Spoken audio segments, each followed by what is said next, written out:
Le bureau de communication de la présidence a procédé ce jeudi à la formation du conseil électoral chargé d'organiser les élections au cours de cette année et dans une note de presse, la présidence a publié le nom des 9 nouveaux conseillers électoraux.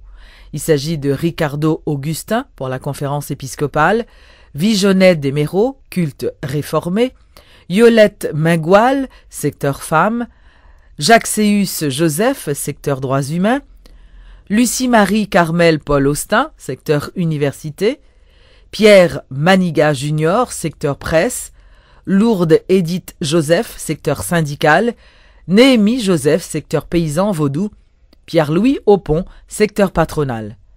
Le chef de l'État, Michel Martelly, avait exhorté les membres du gouvernement de consensus à œuvrer afin de créer les conditions propices à l'organisation des prochaines élections, car c'est la plus grande priorité de cette année, faisant valoir que la crédibilité du processus électoral repose sur le caractère objectif et non partisan des membres du gouvernement et de ceux du Conseil électoral provisoire. L'appel du chef de l'État correspond aux recommandations de la commission consultative et à l'accord du 11 janvier. Des incidents ont une nouvelle fois éclaté ce jeudi lors d'une manifestation anti-gouvernementale qui s'est chiffrée à plusieurs dizaines de personnes. Les protestataires ont incendié un véhicule appartenant à l'État haïtien, ils ont cassé les pare-brises de plusieurs autres véhicules en stationnement, ils ont aussi dressé des barricades de pneus enflammés paralysant la circulation sur leur parcours. Des passants ont été aussi dépossédés de leur téléphone ou encore de leur portefeuille lors de ce mouvement de rue organisé par le MOPOD, la famille Lavalas et leurs alliés. Notons qu'aucune arrestation n'a été effectuée par la police. Donc, c'est les relais, mais on a une machine. C'est les policiers qui ont conduit. Comment expliquer ça qui c'est turbulence, c'est tolérance. Donc, nous avons souhaité que ça ne soit pas continuer. Pour quelle machine C'est une machine de la police. Mon place, est-ce que la donne? C'est une section médicale de la police. Les soldats se mouvent ou bien les juste Non, c'est les cliniques. Machine sortie et puis on porte sur manifestation, on va dire et puis nous commençons à voir wash pour écraser. Moi, je suis obligé de courir, faut que je mette mal à la bouche.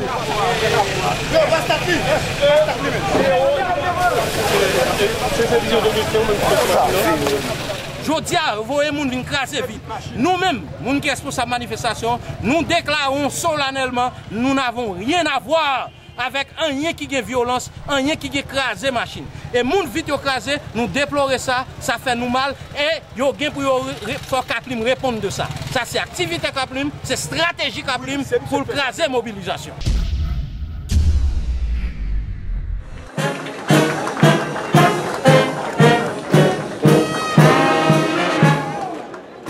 Plus d'1 millier d'agents ont intégré les rangs de la police nationale d'Haïti ce jeudi.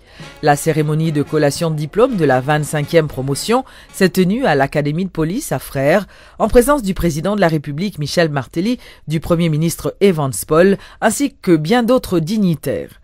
Le chef de l'État a exhorté les nouveaux policiers à s'acquitter correctement de leur mission en faisant preuve de professionnalisme. C'est un signe visible qui confirme que nous sommes en train de franchir une étape supplémentaire sur la route conduisant au renforcement tant recherché de la police nationale et à l'instauration de l'état de droit. À chacun de vous, chers gradués, je me dois d'adresser mes plus vives félicitations. En vous remettant aujourd'hui cette responsabilité, le pays tout entier vous investit de sa confiance et attend en toutes circonstances que votre comportement soit exemplaire. Désormais, tant dans vos réflexions que dans vos actions, vous aurez à montrer que vous êtes totalement imprégné de l'esprit de la devise de la PNH, protéger et servir.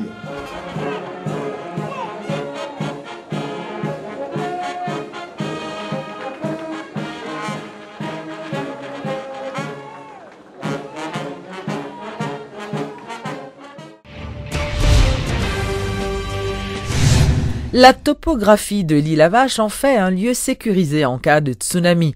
C'est ce qui ressort d'une récente enquête réalisée dans la baie des Cailles par le Centre haïtien de recherche en aménagement et en développement en collaboration avec des scientifiques étrangers.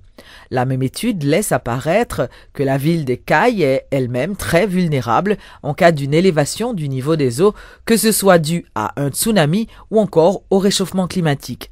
L'un des scientifiques ayant participé à cette étude, le docteur Gary Lazario, spécialiste en géologie marine, recommande donc de construire de manière à protéger cette ville afin d'éviter des inondations majeures. Quand vraiment qu'on fait un aménagement durable, un aménagement qui préserverait tout ce qui est vert sur l'île. Nous avons en premier lieu les mangroves, ce sont les zones à protéger.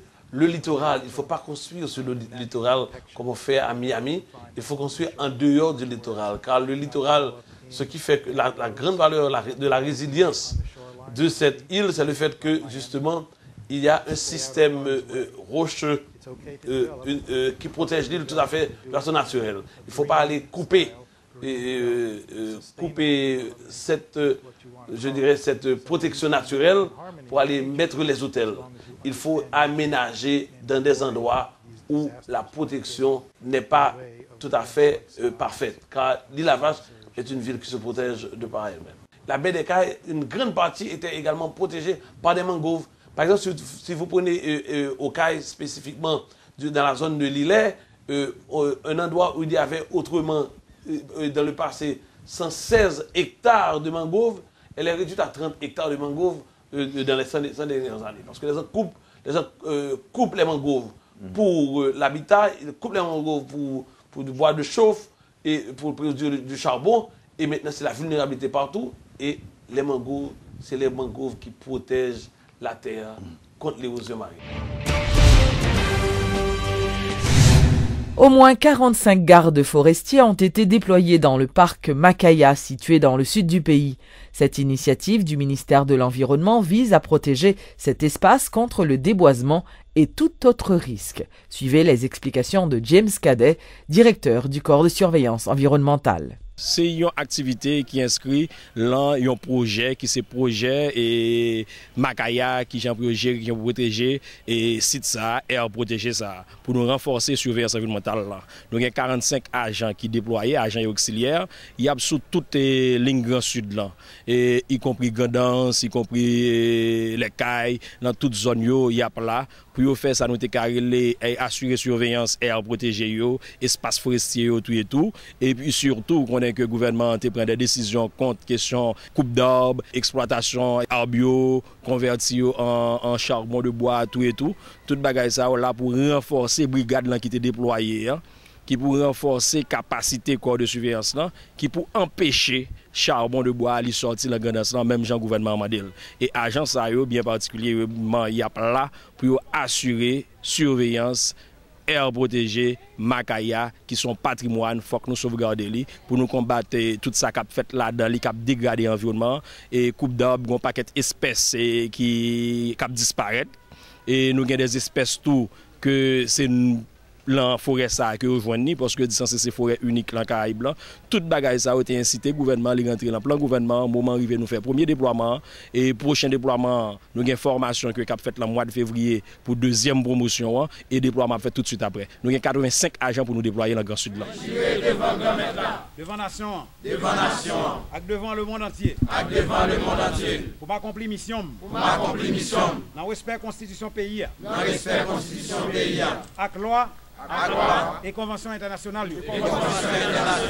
sans manquer de crasse moins juré pour me prendre soin environnement pour me protéger pour me respecter et pour me faire l'autre monde respecter dans l'application de la loi n'a coupé tout malveillant qui veut détruire l'environnement n'a combattre toute action droite et gauche